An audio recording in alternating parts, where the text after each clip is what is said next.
ወመንፈስ ቅዱስ አሐዱ አምላክ አሜን። በኢየሩሳሌም በኢትዮጵያ ገዳማት ስብከተ ወንጌል ግሩፕ ውስጥ ያላችሁ እንዲሁም በመላው እስራኤል የምትኖሩ ኦርቶዶክሳውያን በሙሉ እንኳን ለበዓለ ደብረ ታቦር በሰላም በጤና ጠብቆ አደረሳችሁ አደረሰን። እንግዲህ ይህ በዓል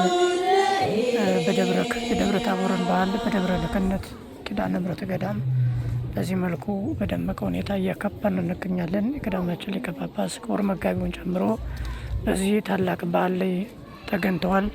ስለዚህ በመላው እስራኤል የምትኖሩ ኦርቶዶክሳውያን ኢትዮጵያውያን በሙሉ እንኳን ለበዓለ ደብረ ታቦር በሰላም በጤና ጠብቆ አደረሳችሁ አደረሰን። በዓሉን የሰላም የፍቅር የበረከት በዓል ያደርግልን። እንግዲህ የማታው ፕሮግራም በዚህ መልኩ በሚያምር ሁኔታ ተጀምሯል ማለት ነው።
በሉ በሉ ልጆች ሁሉ የኛማ ጌታ ያንን ፈጣሪ የሰላም አምላክ ትሁት መሐሪ በደብረ ታቦር የተገለጠው ፊቱ እንደ ብርሃን በርቶ የታየው ልብሱ እንደ ብርሃን ያንጸባረቀው ድምፅህን ሰማና